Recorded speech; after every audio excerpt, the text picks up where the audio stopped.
Well, here on the Rural Radio Network, I'm Joe Gangwish. In our Newsmaker segment today, we're going to visit with Greg and Malinda Villwok. They're from northeast Nebraska, near south of Randolph is where you guys farm. And you had a chance yesterday, first opening day of the session, to talk a little bit about succession planning. And you guys got into your particular operation in a very unique situation. So, first of all, Greg, let me start with you. How did you get into farming the way you did? Well, I guess the way we did it was slow. It was a slow process. The first thing we felt like we had to have was off-farm income. So we started a construction company. We built an apartment complex that we rent out, and we sold seed corn and oil. So the first thing we had was off-farm income, and then after that we purchased the cow herd from my wife's grandfather. And then kind of shortly after that, we purchased the machinery, and then after that, along with that, we rented the farm ground. So it was kind of just a step-by-step process, and we didn't rush anything. We just kept slow and steady pace, and here we are today. And Malinda, that's where you come in, as your grandfather was involved. And tell us how you involved him in this whole process. Yeah, so when we started, actually, we had relocated to the area with our family to raise our family, and Grandpa had kind of talked to us about helping him, and without us even knowing, he transitioned to us, and he was training us and into what we were going to need to do with farming. So we kind of set out a different plan and ended up in farming today. But in the process, we started up a family limited partnership. This is what Grandma and Grandpa wanted to do, to have a legacy for the future generations, to keep the land in the partnership, and then just have interests. The limited partners in the family have interests in the land, but have the land still contained for us, the farm family, to farm. And this is for both of you. Tell us about the structure of the farm now, and how you guys work together. And first of all, how does it look, maybe size-wise and things like that? We currently farm 1,700 acres, corn and soybeans, a little bit of alfalfa. We run a cow herd. We have a small ranch in Blaine County.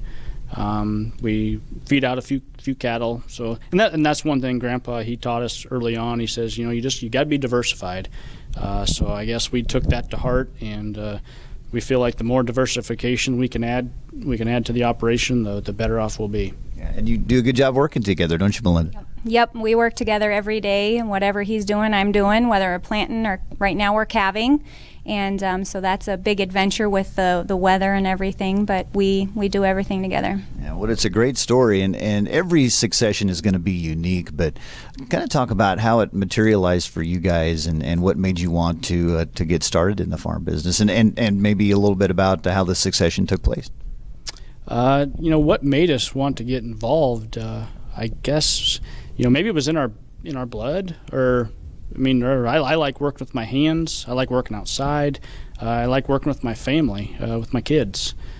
So I think that's kind of how we got to where we are.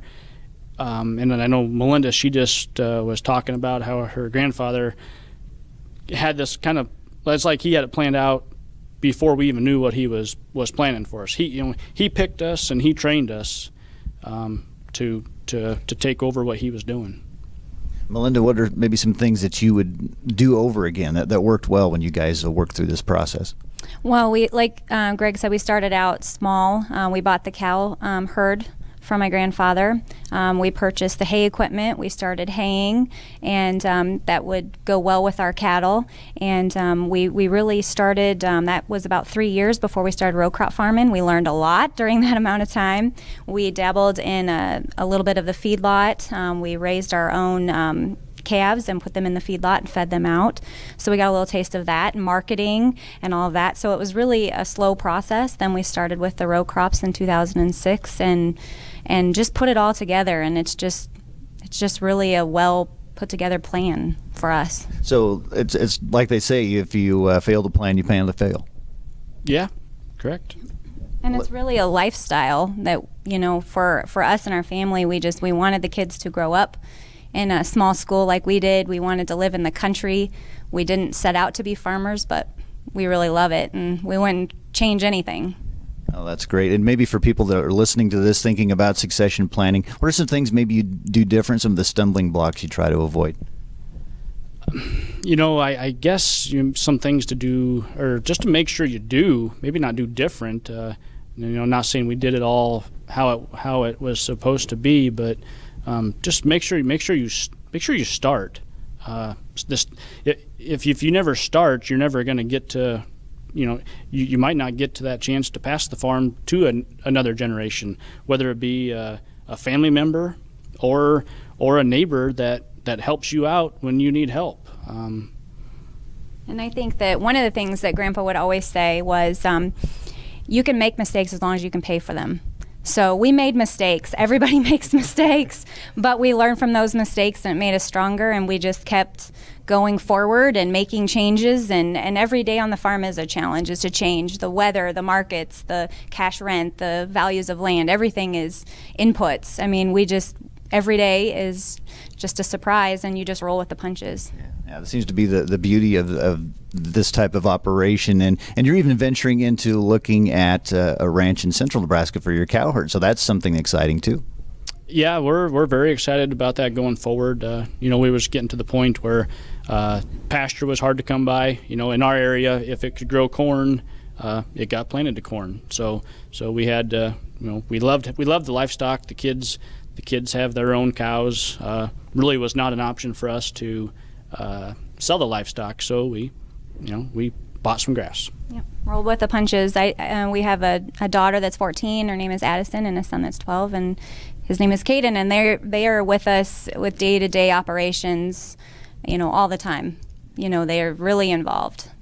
Well, excellent, you guys. And this is the first time you've spoken to a group like this, especially taking time during calving season. So nice job. Thank you. Thank you. Well, that is Malinda and Greg Villwok. They are from northeast Nebraska, south of Randolph, here visiting about succession planning at the Governor's Act Conference 2015 going on in Kearney. For the Rural Radio Network, I'm Joe Gangwish.